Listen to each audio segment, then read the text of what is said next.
भाई अब वो मुझसे बात नहीं करती भाई, वो हमेशा मुझे इग्नोर किया करती है भाई। मुझे कुछ नहीं समझ आ रहा मैं क्या करूं। अगर वो मुझे नहीं मिली तो मैं मर जाऊंगा भाई। अरे बस कर, कब तक रोएगा उस इंसान के लिए जिसकी लाइफ में तुम्हारी कोई वैल्यू नहीं है? क्यों अपनी कीमती वक्त उस फालतू इंसान पर वेस्ट कर रहा है जिसके लिए तुम बस एक टाइम पास थे?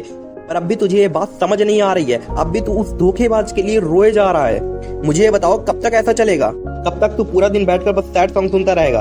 और कर भी क्या सकता है तू, है ना? तू बस सैड सॉन्ग सुन, पूरा दिन एक कोने में बैठकर रोता रहे और उस फालतू इंसान को याद करके फिर से अपने इमोशन के साथ खेल और अपने टाइम को फिर से वेस्ट कर। मेरे भाई जिंदगी में इन सब के अलावा भी बहुत कुछ है, और जिसे तुम अपनी लाइफ बता रहे हो ना, रियलिटी उससे बिल्कुल ही अलग है। वो केवल एक छोटा सा चैप्टर थी तुम्हारी लाइफ का, इससे ज्यादा कुछ भी नहीं। और वैसे भी अगर इन सब में किसी की गलती है ना, तो वो केवल तुम्हारी ही है, क्योंकि वो तुम ही थे जिसने उसे खुद से ज्यादा इंपॉर्टेंस दी। उसकी औकात तुमसे बात करने तक की नहीं थी, पर उसको तुमने अपने सर पर चढ़ा रखा था। वो तुम ही थे जिसने अपना सारा कीमती टाइम उससे बात करने में लगा दिया था। और अब अगर तुम्हें पछतावा हो ही रहा है ना, तो खुद को सॉरी बोलो, उस धोखेबाज को नहीं। और हाँ, पंखे से लटकने या फिर बिल्डिंग की छत से जान देने को पछतावा नहीं कहते हैं, और ऐसा करने वाले डरपोक कहलाते हैं, बहादुर नहीं। पर तू तो वो फौलाद है जिसे अगर कोई तोड़ना भी चाहे तब भी कोई तोड़ नहीं सकता। पर अगर तेरा दिल नहीं मान रहा और तुझे अगर पछतावा करना ही है, तो इतना कामयाब बन के दिखा कि जिन्होंने तुझे छोड़ा है उन्हें अफसोस हो अपनी गलती का।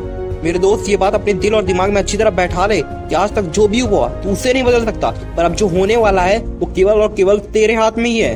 अरे जरा अपने माँ बाप के बारे में सोच, जो केवल ये सोचकर परेशान है कि उनका बेटा इतना गुमसुम क्यों रहता है। मेरे बेटे के आंखों में खुशी से ज्यादा नमी क्यों है? इसलिए अब तू उसके बारे में सोचना बंद कर, उसके नंबर को ब्लॉक कर दे, उसके दिए हुए हर गिफ्ट को डोनेट कर दे, तू कुछ भी कर, लेकिन अपनी जिंदगी से उसका नामो निशान तक मिटा दे और अपनी लाइफ में आगे बढ़ उन सुंदर सपनों की तरफ जिसे तूने उस धोखेबाज के लिए भुला दिए थे। अपने माँ बाप को टाइम देना शुरू कर दो, क्योंकि उस धोखेबाज के चक्कर में तुमने उन्हें टाइम देना ही बंद कर दिया था।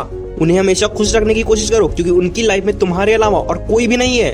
वीडियो की लास्ट में बस इतना कहना चाहूंगा कि तुम्हारे माँ बाप ने किसी लड़की के सामने प्यार की भीख मांगने के लिए तुम्हें पैदा नहीं किया है। उम्मीद है तुम्हें मेरी बात समझ आई होगी। अब हम मिलेंगे अगली वीडियो में, तब तक शाइन करते रहिए लाइक अ राइजिंग स्टार।